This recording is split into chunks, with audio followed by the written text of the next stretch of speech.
नमस्कार दोस्तों, किताबी कीड़ा के नए एपिसोड में आप सभी का स्वागत है। आज हम जिस किताब की चर्चा करने जा रहे हैं वह किताब है विनय सीतापति की किताब जुगलबंदी। इसका अनुवाद किया है नीलम भट्ट और सुबोध मिश्र ने। किताब का जो मूल विचार है वह है भारतीय जनता पार्टी के दो वरिष्ठ नेताओं अटल बिहारी वाजपेयी और लाल कृष्ण आडवाणी की आपसी साझेदारी। दोनों ही नेता आजादी के बाद जो पहले चुनाव हुए उस समय तक सक्रिय हो गए थे राजनीति में और उनका राजनीतिक जीवन शुरू हो चुका था उस समय तक। और अटल बिहारी वाजपेयी जो हैं 1950 के दशक में ही संसद में आ गए। लाल कृष्ण आडवाणी थोड़ा देर से आए और उसके बाद से ही दोनों का जो साथ है वो बना रहा और करीब 2004 तक, जब तक एनडीए भाजपा जिसमें सबसे बड़ा दल था, उस सरकार तक यह साझेदारी बनी रही। और इन दोनों नेताओं ने किस तरीके से आपसी तालमेल बिठाकर भाजपा को 21वीं सदी की दहलीज तक लेकर आए, ये इस बारे में यह किताब है। यह किताब इस बारे में भी है कि कैसे अटल जी और आडवाणी जी जो हैं उन्होंने कई सारे आपसी जो मतभेद हैं या जिनमें टकराव के बिंदु थे उस समय एक दूसरे के संग कैसे तालमेल बिठाया।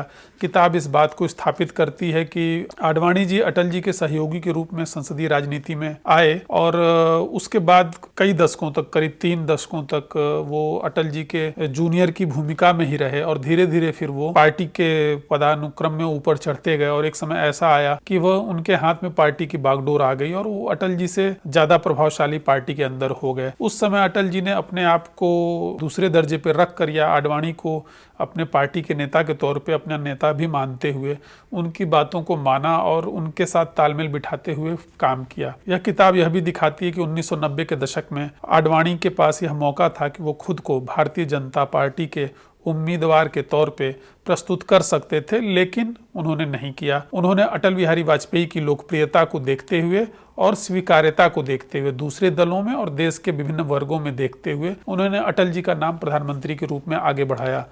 इसके बाद किताब यह भी दिखाती है कि किस तरीके से अटल जी जब तीसरी बार प्रधानमंत्री बने और जब उन्होंने अपना कार्यकाल पूरा किया तो सत्ता में रहने के कारण, प्रधानमंत्री पद पे रहने के कारण और उनके आसपास एक ऐसा कॉकस बन गया था जिसमें उनके दत्तक दामाद और दत्तक बेटी और एक दो उनके करीबी ब्यूरोक्रेट के बारे में कहा जाता है कि वो लोग मिलकर पूरा पीएमओ चलाते थे। तो उस दौर में अटल जी ने आडवाणी जी को दरकिनार भी कर दिया एक तरीके से।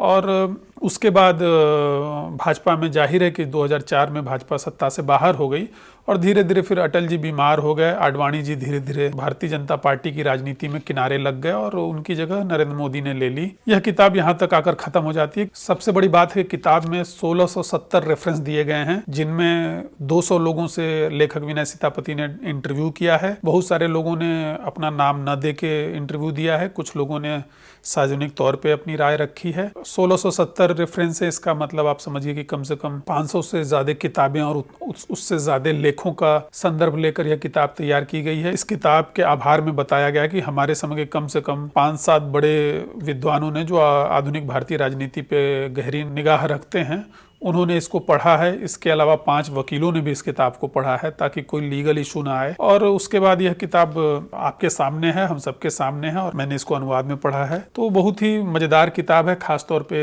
अगर जिसको भी बीजेपी की राजनीति में रुचि है या जिसको भारत की राजनीति में रुचि है और जो भारतीय जनता पार्टी के उभार को देखना चाहता है और इन दोनों नेताओं के माध्यम से अगर उसको समझना चाहता है तो यह एक मजेदार किताब है। कुछ चीजें किताब में लोगों को आपत्तिजनक भी लग सकती हैं, मुझे भी बहुत सारी चीजें इसमें ऐसी लगी जो आसानी से मुझे स्वीकार्य नहीं हो रही हैं या हुई, लेकिन यह बहस का विषय है कि इसमें बहस होती रहेगी कि सही गलत क्या है। लेकिन किताब पढ़कर आपको निराश नहीं होंगे, यह मैं कह सकता हूं। और अगली बार किसी और किताब की चर्चा के संग हम लोग फिर हाजिर होंगे। तब तक के लिए नमस्कार।